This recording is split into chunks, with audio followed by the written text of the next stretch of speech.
Hi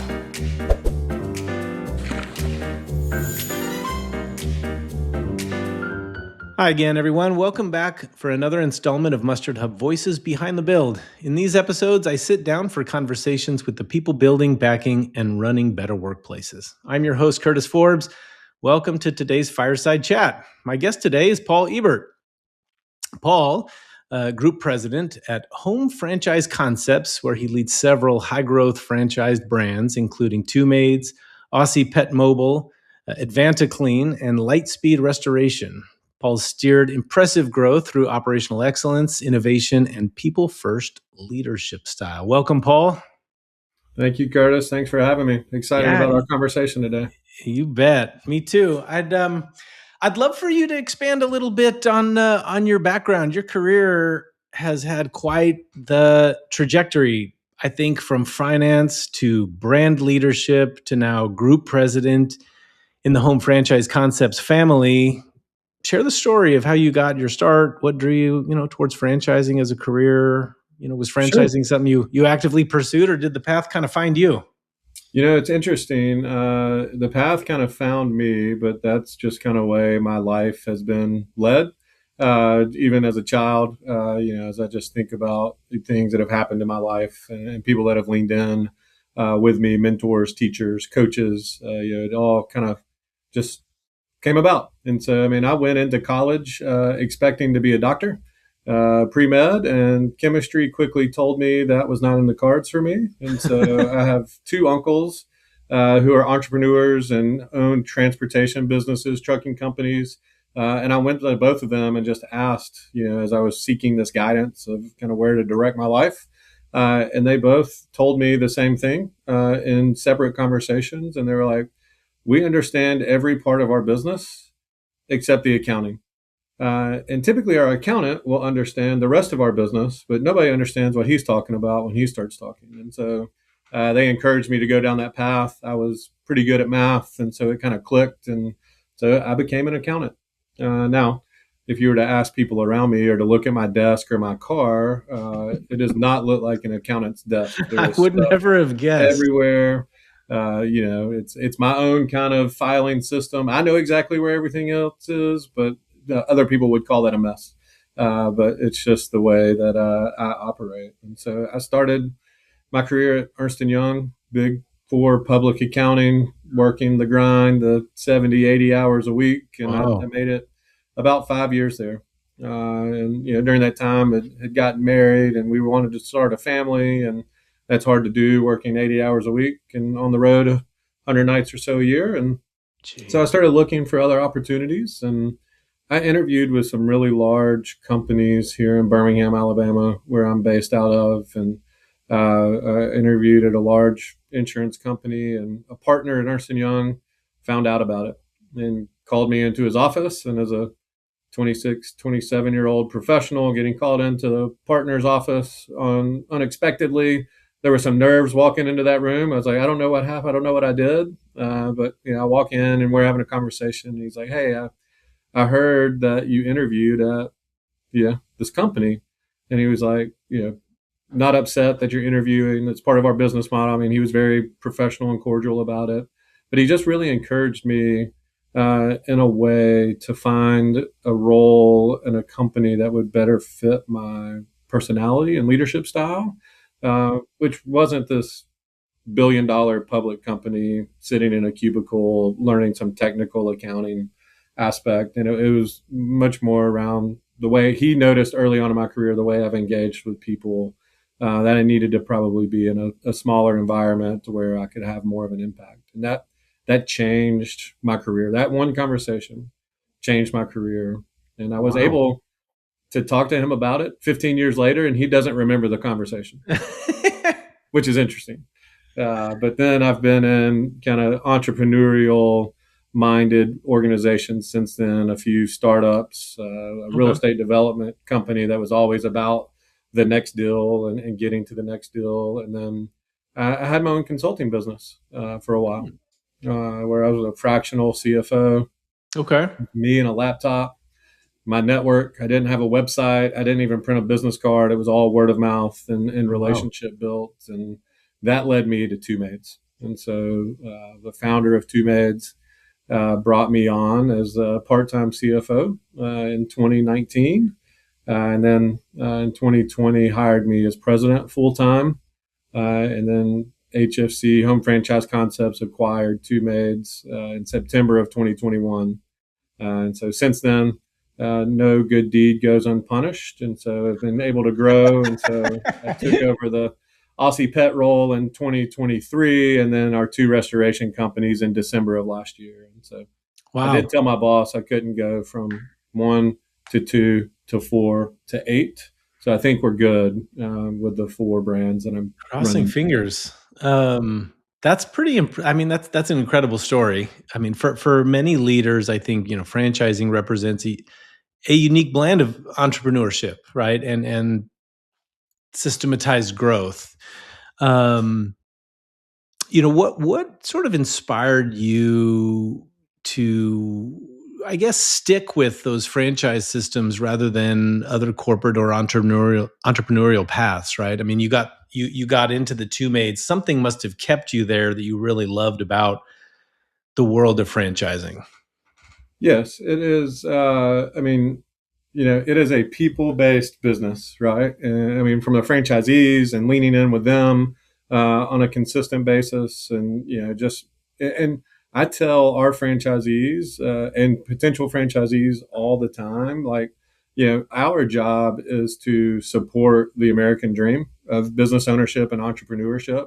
Yeah, We just happen to do that through residential cleaning, mobile pet grooming, and right. restoration, right? You don't have to have expertise in those industries to come in and build a really nice business under our franchise model. And so we get all shapes and sizes, backgrounds. I mean, we've got former CFOs and music teachers that are successful in our brands. So Really? it is just a neat way to see how all of these backgrounds can and use their skill sets and translate them into business ownership and growth. So it's a lot of fun. I love that. And I love seeing just that diverse, picture of what that franchisee looks like. The world of franchising, I think, is evolving rapidly, right? From tech adoption, customer expectations. What are some major trends that you're seeing in franchising right now? I mean, how do you position your teams to take advantage of them, whatever they are? Yeah, it's interesting, right? Home franchise concepts is all centered around services inside the home. Our probably biggest reach is Aussie Pet Mobile, our mobile pet grooming business. But we get around that by saying we're at your home while we're performing the service. Sure. Everything else touches the home. And so as you look at kind of where we are today, just in a general, societal, place, right? We've got this Mhm. generation of younger people who are the do it for me generation. Yeah. They they hold on to and keep their time, as kind of their constant, right? That's what they want to protect, to where they are willing to spend money to protect their time, right? And Mhm. so whether or not they have to clean their house for 4 hours on a Saturday morning, they would rather us come in and do it so they can go to brunch with their friends and make connections and protect that time on a Saturday. For my generation, I'm kind of a zennial, I guess, in between. I'm that weird time frame to where they can't really identify us. Like I had a cell phone out of college, but I didn't grow up with it in my pocket. We're reaching a point in our careers and with our families that we want to be engaged and involved, and so Mhm. we're willing to trade, some of those things for services, so we don't have to do them. And then the older generations, as they're aging in place in their homes, Yeah. they want to stay comfortable in that familiar setting, and it becomes more difficult to take care of all those things. And so everything that we do kind of fits for each generation a little bit differently, but still Yeah. drives some success. And then, if you think about it from the franchisee's perspective, that was from the homeowner or our customer's perspective. From our franchisee's perspective, it's the days of having worked at a Fortune 500 company for 35 years and getting the gold watch and the pension and sailing off into retirement are kind of Yeah. over. Yeah. right? And That trip, so that nice trip to Florida for that's right. thank you for working here for 30 years. Yes, which my father-in-law did with General Electric, and right, well, as I've bounced a little bit in my career and had all of these roles, like he thought I was crazy at some point, right? But he's kind of come to realize and understand Yeah. kind of where I am, and so our franchisees really come to us searching for a way to control their own destiny. Hmm. Some of them are looking to simply just kind of backfill the income they were earning in corporate America, and then they have the ability to build a business to replace that income and then work 15, 20 hours a week Sure. on the business and not necessarily in it. And Yeah. it's a different lifestyle. Some of them have these huge growth mindsets to where Yeah. they want to take over the world through residential cleaning or restoration. And we're here to support both of those. Let's kind of pivot to people, because I like where you were going earlier with a couple of these comments. People I think are an organization's most important asset, right? And I think that talent acquisition, retention continues to be a challenge across industries. And I know with a lot of the folks that you mentioned, a lot of the types of people that come into the franchise space are wanting to own a business, right? Wanting a piece of that American dream. Even some of these folks from corporate America have never necessarily had to deal with managing people, right? Have never had, or at least in a sense that of them working for them, right? And less of like a direct report, that works for somebody else. So I'm curious, like just maybe in franchising in general, or with regard to a lot of the franchisees that you work with, right? Because you'd have to deal with this so intimately, right? I'm curious about like what what kind of staffing concerns do you think are most pressing in franchising today? Like what strategies are supercharging, what your ability to attract and kind of keep that great talent. Also from the franchisees, but not just necessarily their staff, but also even finding those great business owners. Yeah, that's if I had the silver bullet to that question, like we would be doing this from the beaches of Hawaii, sitting next to each Yeah. other, in person. But it really has to be a focus of our organization, right? We are a service-based business. We don't. I'm not selling a widget or producing a product. Like we are providing a service, and that service is done by employees, our workforce, people. And so we are constantly trying to refine our strategy around that. We want to make investments into it. And we're encouraging our franchisees because as a franchisor, you'll see some headlines, you'll hear joint employment concerns. And so it is difficult for us to get to the level of granularity inside of a local franchise location to have the impact that we would want to have. So we're having to empower our franchisees through coaching, through content creation, through giving them a full suite of tools to be able to use at their kind of when they need it, right? And so this is it's been a focus of ours since I've kind of stepped into the role. It's actually, as I think about it, having my accounting and finance background, numbers still speak to me, right? And so as I just think about Two Maids and our founder, who brought me on board, probably my biggest disagreement, and this is a stretch to use the word disagreement, kind of where we rubbed, just kind of different processes or thoughts, was centered around people, right? And who is the most important person in our business? And so every strategic decision that he was making was always centered around the customer, right? And so if we're creating content, if we're updating our website, if we're doing things from a brand perspective, it was always about the customer. How do we get more customers? And look, every business owner will tell you customers are a must. If we don't have customers, we don't have a business. And so I totally get that. But my accounting and finance mind started kicking in, and I was like, all right, so our most popular cleaning package at Two Maids is we're in your house every 2 weeks, and so I'm going to be in your house 26 times. That's our goal. And our average cleaning price is $150. I'm using round numbers so I can do math in my head easier, but so that customer is worth about $3,900, right? Round up to $4,000. Never mind, they go on vacation and they tell us to skip a cleaning. We'll just round it up and give ourselves credit for $4,000. A team of 2 house cleaners with a full schedule can do over $100,000 a year in revenue.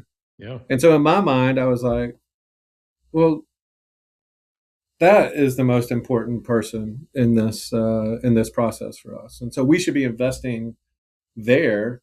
And if we're investing in our professional house cleaners and they're growing and doing a better job, well, the customer side of it will be taken care of, right? And so, that is kind of a little bit of a pivot that we started making. And so even, we did a brand refresh about 3 years ago. We used to be Two Maids and a Mop, and we dropped the and a mop just because that's how we talked about ourselves. But as a part of that, we also focused intentionally on, well, how does our brand speak to the people that will be working inside of it? Are we intentional about the words that we're using on our website, on even job postings, and coaching our franchisees on how to do that? And so we got really intentional with it, and we wanted a voice to speak to the professional house cleaner. And I tell people now, it's not a job that in kindergarten, when your teacher asked you what you wanted to be when you grew up, there weren't too many hands that went up and said, I want to clean houses, right? And if anybody listening had somebody in their class that raised their hand and said that, please send them my way. Yeah. We can put them to work immediately. I would be happy to do so. And so, we life comes at all of us in different ways, and we all have different paths. And so there's some difficult paths that come to us. And so how do we lean in with that? How do we admit that? How do we say that out loud and then try to do something about it? And so that's where we started leaning in. And so during the pandemic, as an organization, we all together as a corporate team read a book called Dream Manager by Matthew Kelly, which is centered around, how do we lean into people's dreams, our associates' dreams, and help empower them to be able to accomplish those things. And so if one of our house cleaners raised their hand when they were in kindergarten and wanted to be a nurse when they grow up, how can we put them on a path to go accomplish that dream today? And that's not through teaching them how to be a better house cleaner. We can do that. We can train them on that, but it's leaning in and giving them other opportunities to do personal development, to learn how to, some financial literacy or budget, or maybe they want to buy a house. And so it's not that the company buys the house for them. It's that we give them the tools to be able to go and accomplish it on their own. And then, so that's really kind of how we've thought about it. And so we've created a newsletter that is for our professional house cleaners, about our professional house cleaners, and just goes to our professional house cleaners. It is centered around them, building a community, letting them know there's other people around this country. We probably have somewhere between 2,500 and 3,000 cleaners in our network at any given time. And there's, so allowing them to see that community, allowing them to lean into that community. We've built an app that we call You Shine Studios. That they have access to at no charge. It's got some message boards in there so they can connect with each other and talk to each other about a certain topic. It's got some curriculum around financial literacy or conflict resolution or just other things that can empower them to be the best versions of themselves that they can be. And that's our ultimate goal. So as we started on this journey, our goal, as we stated as a team together, was if we can have somebody come work for one of our franchisees for 2 years and they're in a better spot in life when they leave than when they showed up, we've accomplished what we've wanted to accomplish. Yeah. That's, yeah, go ahead. I didn't mean to interrupt. I mean, that's incredible. Yeah. And so it's funny, like I do that. I give that same speech talk, even to some of our franchise owners. And I've had some pushback with some of them to say, well, why would I want to invest and train somebody and have them leave? And I was like, well, why wouldn't you want to be able to tell that story? Because guess what they're going to do? They're going to go tell their friend who Yeah. may find themselves in a certain place and need a refresh or a restart. They're going to tell them to come work for you and do the same thing.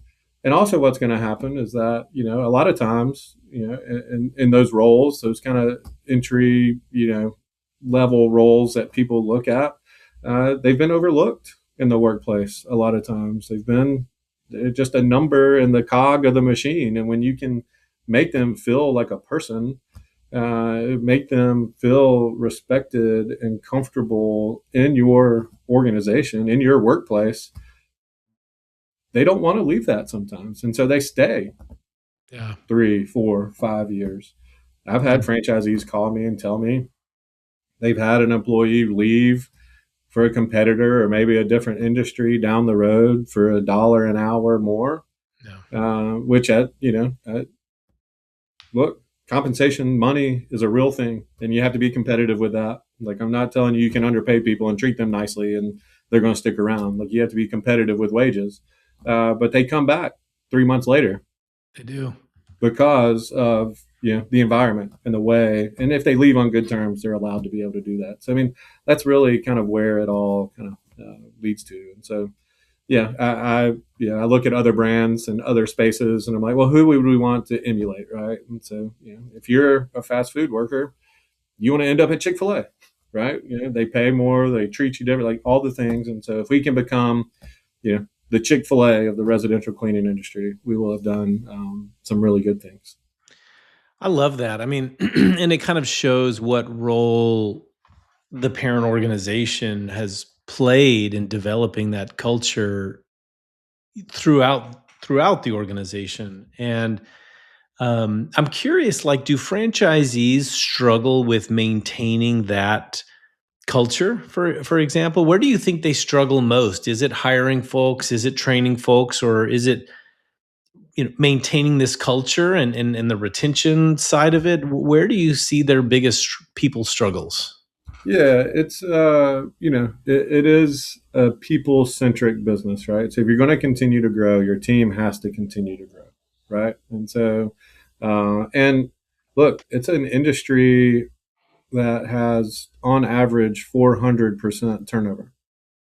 Yeah, not Yeah, small. and so if you've got a team of 20 people, the industry is going to tell you you're going to have to hire 80 this year, right? And so that's 1.5 a week, right? I mean, and so it's something that you're consistently doing.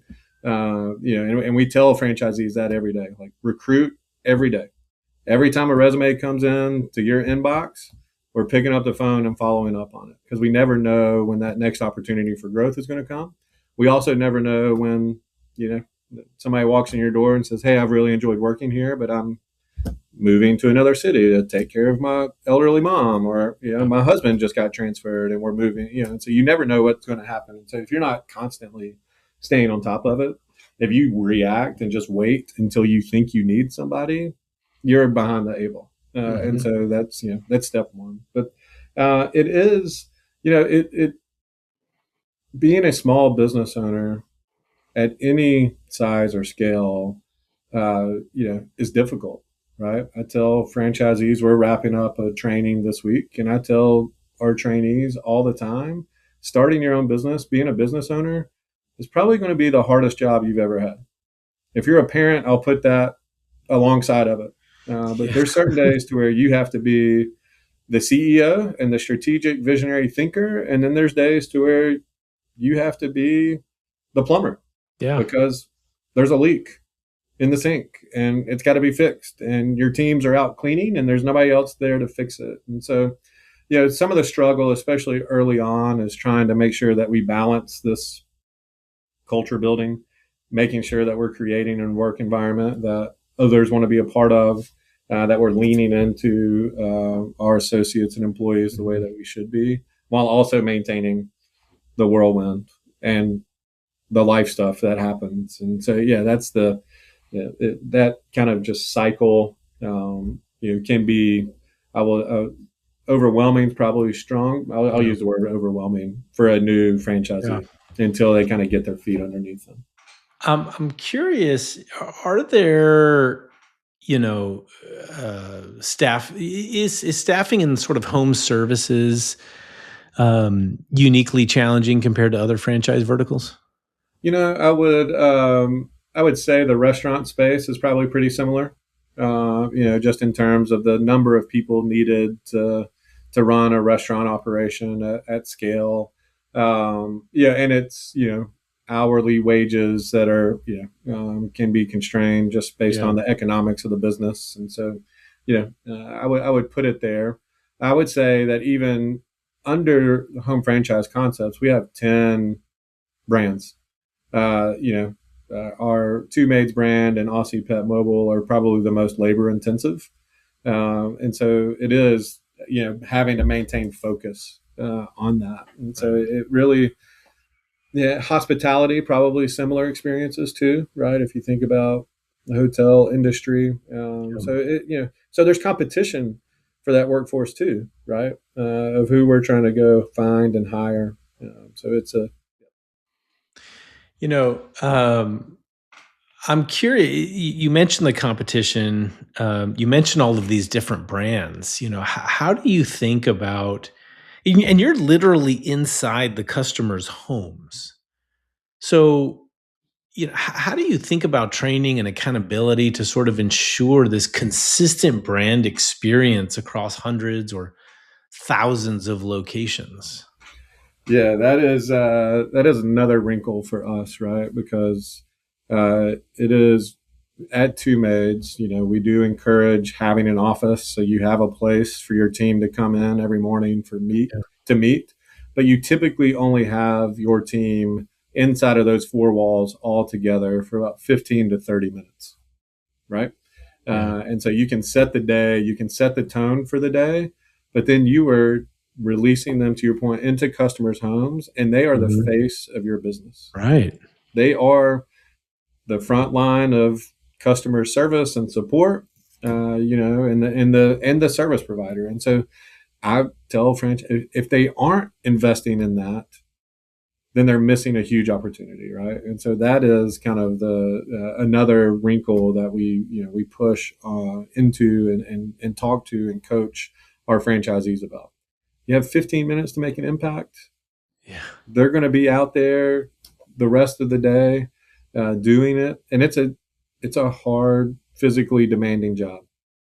Grooming and house cleaning both. Yeah. And so we have to be cognizant of that. And so we lean in with franchisees all the time. We're like, hey, are you doing check-ins at 30, Mhm. 60, 90 days? And even after that, like, don't wait a year for the annual review, even if they're doing it. Like, you need to be checking in with teams. Your manager needs to be checking in with teams on a daily basis. There's easy ways to let them know that they feel appreciated. So we have owners that will show up at a house with coffees just randomly. Like, they know kind of their team's favorite, order at Starbucks or Seven Brew, and so they'll swing by and grab it and just show up and give them a little happy surprise in the middle of the day.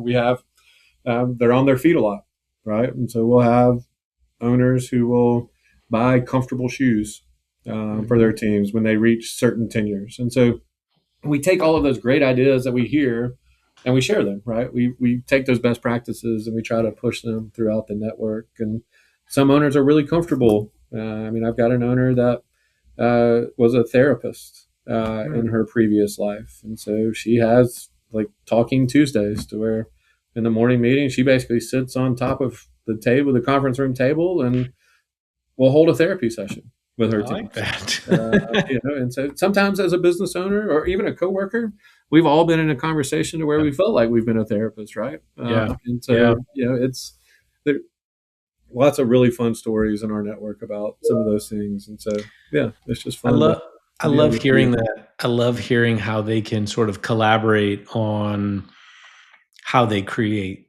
that experience, whether it's developing the talent or, improving the culture of whatever that small business is. I think that's amazing. I think that there's often tension around maybe where the franchisor's responsibility ends and the franchisees begins when it comes to a lot of this HR, right? What they do on their own, what they can do on their own, what they should do on their own, what they seek, some help, some support, some consultation for. In your view, I mean, where should franchisors be more involved when it comes to the people strategy? In general, right? Talking about sort of the franchise space in general. Yeah, I think, well, the first place you start is with your own team in corporate office.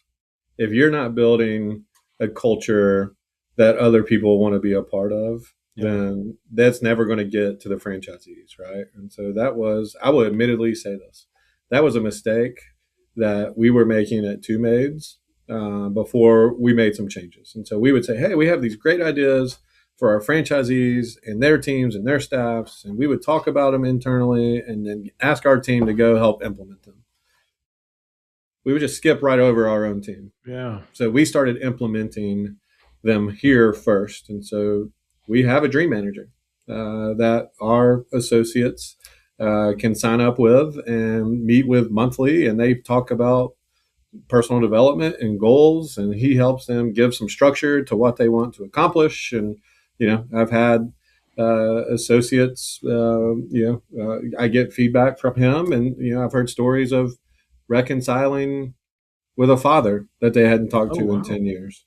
I've got an associate who is now, on the weekends, likes to restore furniture and selling furniture at, local markets in their community. And so just hearing some of these stories, just makes it worthwhile. And then when we have those impactful stories and we're talking about how it can change an organization to a franchisee, I now have concrete real world examples of what it looks like and what it can do.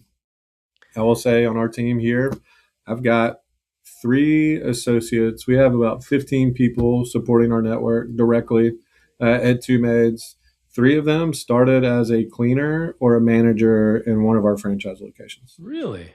And have worked their way up through the system. They were looking to make a change. We got permission from each one of those owners before we hired them, but we've hired that way, which I love that. I'm almost reluctant to believe if it could be somebody in this new generation because people don't like to work their way up anymore. But no, that's actually an amazing story. I mean, how do you help without crossing into joint employer concerns? That's a big question, I think, for most franchisors, right? Even for those who want to be people, who want to be able to help, who want to be able to give that support, but who are terrified of that third rail.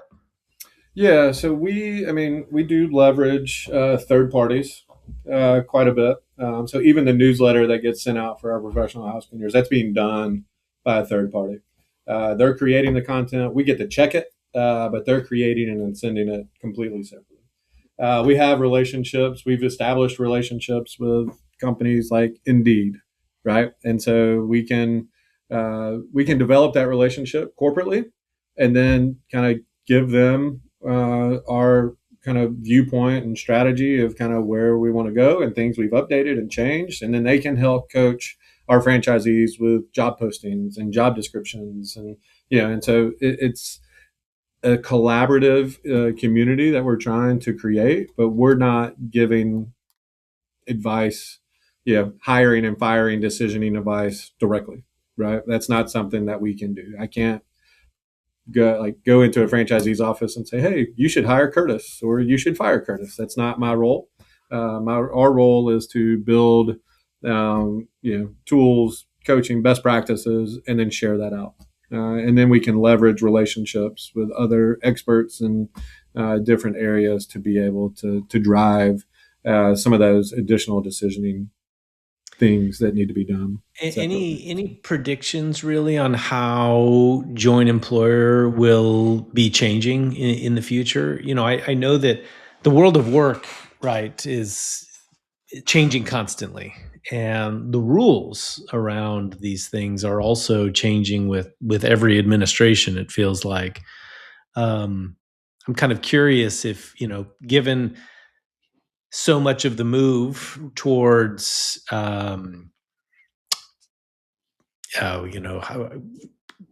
contractor work, 1099. There's heavy displacement from, AI and technology advancement, right? Pushing a lot of folks to more fractional services, part-time stuff. A lot of people wanting to own their own business. Franchising is booming right now. Um, it makes me kind of curious. What do you see coming down the pike when it comes to these rules? Do you see them becoming more relaxed? There's been some recent policy, enacted to better define what joint employer means. So I'm just kind of curious to get your take on that. Yeah, I mean, I think some of those decisions could, I mean, and people hear these conversations and read the headlines, and I don't know that they sometimes, even the people writing the legislation, I don't think sometimes understand what can happen or the side effects that would be created with some of the rules, right? And so you think about franchising in the American economy, right? And think Mm-hmm. about brands that we use and see and hear every day. McDonald's, right? Marriott hotels. Yeah, I mean, all like most gas stations. I mean, 7-Elevens. Like they're all franchise models, right? That have been able to grow and scale and do these things based on a franchise model system. If joint employment, becomes a thing, that model is cratered, right? It can no longer work from an economic standpoint, and my franchisee is now essentially a manager of a location, which is not. It's not the way we set up our business to be structured and to operate from a franchisor perspective. It's not the reason they stepped out of corporate America, to take on that role. And so there are some pretty big implications that could impact thousands and thousands of people in this country if it's if some of those rules are changed or enacted. The gig economy, I'll call it, the being able to turn on an app and go work for 3 hours if you want to, is something that can be a constraint to us, right? Because I can't turn on an app and just send a random person to clean somebody's home, right? We do background checks. We're licensed, insured, bonded. We're doing all of those things, for reasons, right? Because people, our customers, are trusting us with their most valuable, prized asset, typically, which is their home, which they want to have protected. And so, that could prove difficult for us. And oh, by the way, you probably don't want me in your home at 10 o'clock at night cleaning, running the Right. background. And so we have hours that we have to kind of follow. And so, those are the things that can kind of, that, can keep me up at night, I will say, because, you will hear from our franchisees a lot, right? Like, oh, this is grow. Like, I need to grow, but it's more difficult to Yeah. hire than it was, however long ago. And some of my messaging back is, in our industry that we've chosen, recruiting was difficult 40 years ago. Recruiting is going to be difficult 40 years from now, and we just have to own that. We have to know it. We have to say we're going to stick to it. We're going to be disciplined and intentional about it, and kind of put our head down and push through that. If we know it, Yeah. I can't change it. Yeah. And so we just have to be prepared for it. Do, do you think that there are certain folks who, for whom franchising is just better than a better fit than others? For a lot of entrepreneurs that are considering it, I'm kind of curious what you think they need to know. You know, it's actually interesting. So, being the data numbers guy, background, we have done some things to see if we can figure out personality profiles for what makes a successful franchisee, right? So we've used the predictive index, culture index, very similar products, disc profiles, enneagrams. All the things that you hear about out there. We've tried to say, hey, can I find this predictive index profile which guarantees success? And so I'm only going to let these kinds of people into our network. I had 100 franchisees take this test. There's 16 different profiles. Like I had successful people in every profile and unsuccessful people in every profile. And I was like, oh, well, I wanted the easy button. There wasn't an easy button there. Same thing for house cleaners or managers, right, in our businesses, right? So, I mean, it's some of them can be really good salespeople, which are going to help you grow in one area, but maybe they're not great on the people management side. Yeah. So you have your own set of give and take there, and so it's really there's no easy way to find this. There's no like, oh, here's take this test. If you get this result, it's going to guarantee success. And so it really is staying I, intentional and consistent as we I'll go sort of through it. double click on that for a second because I'm curious. Like, what traits do you do best? Some of the best franchise owners share when it comes to managing teams, for example. Yeah, I would say my most successful franchise owners, um, and we do a lot of this kind of early on. So we talk a lot about, mission, vision, values, right? So that's another thing that can be difficult for a new franchisee as they're coming into the system is that you work in corporate America, all that stuff's handed to you, right? Like, here are the 5 words we use to describe our culture. Here are our core values. Here's who we are. Well, as a new business owner, you have to create that, right? You have to think about that. And look, we know you're starting a business. The definition of business has the word profit in it. We know you want to make money. The good old American dollar does not get you up on a Tuesday when you had a really bad Monday. You have to have something bigger than that to do it, right? You have to have your own purpose, your own mission, your own vision, and then you have to be able to articulate that to your team, right? That they believe it, that they see you live it, and that they believe it. And so that is, a hurdle we try to clear early on. But really, our most successful owners kind of keep the main thing, right? They realize that I'm not in this business for how much success I can have on December 18th of 2025. I'm trying to grow and scale something 5 years from now that is impactful and meaningful to not only me and my family, but to my team, to my customers, to my community. And we have the ability to impact that, right? I told you we have 3 examples of somebody coming up our ranks. There's many more examples throughout our network to where somebody starts as a cleaner and then they come in and they become a manager, an assistant manager, training manager, and so they start to upskill and up level where they're going. And so that happens all the time, kind of where we are. And then I've even had some, I've got a former person who started in a location that worked for us in a support role, who's now an owner of a franchise. And so that happens. Has happened a couple of times in our network. So. I love that. It's pretty amazing to see, as you moved into that role, even I'm sure some of the things were the flywheel had started maybe even turning before you moved into this role with Home Franchise Concepts, but all of the things that you are doing for the people, within the organization, both at corporate, also, the franchisees, but even those frontline workers, right? And the opportunities that they have to develop themselves, which is pretty remarkable. It's not always the case everywhere, I think, which makes it kind of extra special. If an entrepreneur, or a business owner, asked you for your single most important piece of advice for what they can do better as a leader when it comes to the people they work with, how they support them, how to do right by them in the world of franchising. Let's say you're on an elevator before you get to the top floor and the door opens and they're on their way out. What is that one thing that you leave them with?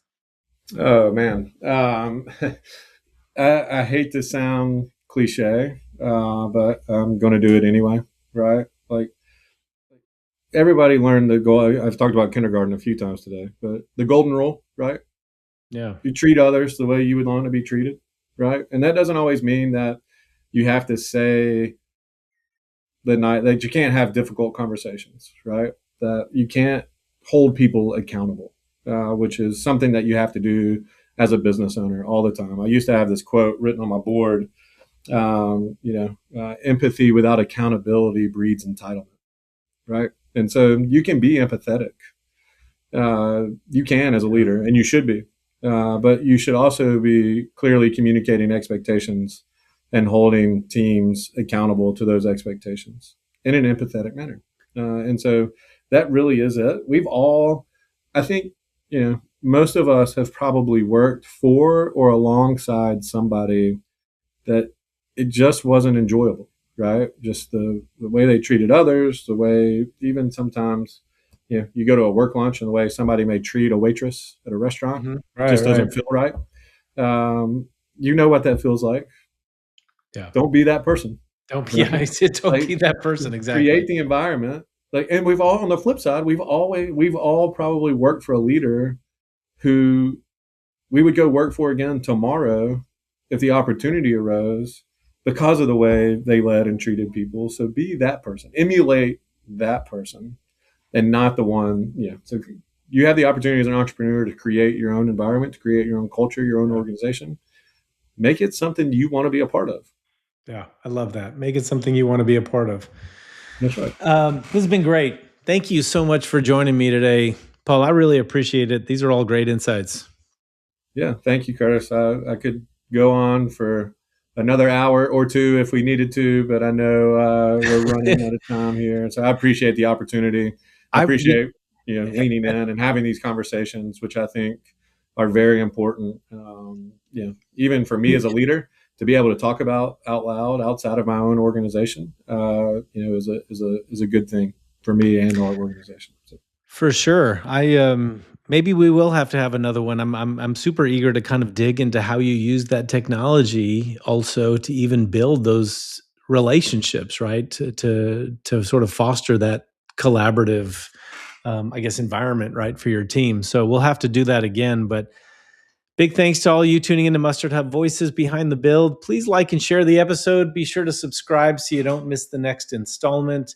Visit mustardhub.com to learn how we help companies become destinations for workplace happiness and turn culture into a competitive edge. While you're there, sign up to get started with Mustard Hub for free.